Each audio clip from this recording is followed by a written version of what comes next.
Good morning, fellow board chairs, CEOs, directors, and executives. So what are the individual cyber-related roles that each of you have that have to do with regulations and cybersecurity regulatory compliance? Let's start with the fact that regulatory compliance from a cybersecurity perspective is no longer just an organization-wide issue. Now, individual directors and executives are starting to have exposure.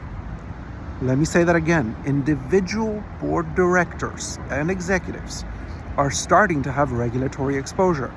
For example, you would have seen over the last couple of weeks, in fact, this was last week, that the SolarWinds CISO got sued. Well, we also know that in the Uber breach, that CISO got into hot water as well. But what you also may not know is that the CFO of SolarWinds also got into trouble with the law because of that breach.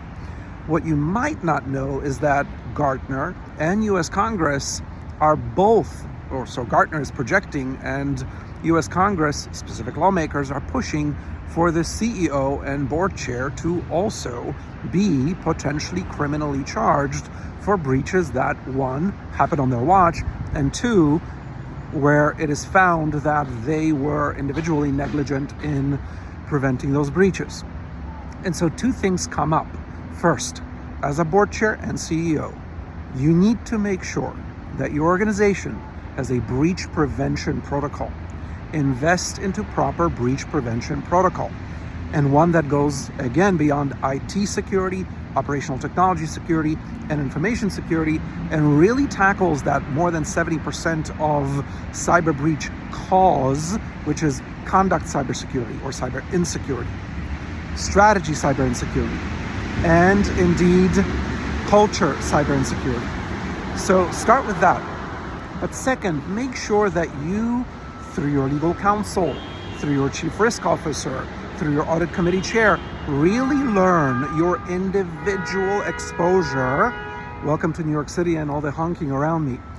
That you're learning what your individual exposure is from a regulatory perspective, and how you yourself as a CEO, as a board chair, as an audit committee chair, as a chief business development officer who's overseeing customer data, how you individually are already potentially going to get into hot water if you do not handle customer data appropriately, third-party communications appropriately. The list goes on. If you have any questions on what your individual cyber role is and what it entails, reach out. Let's schedule a call. Talk tomorrow. Bye.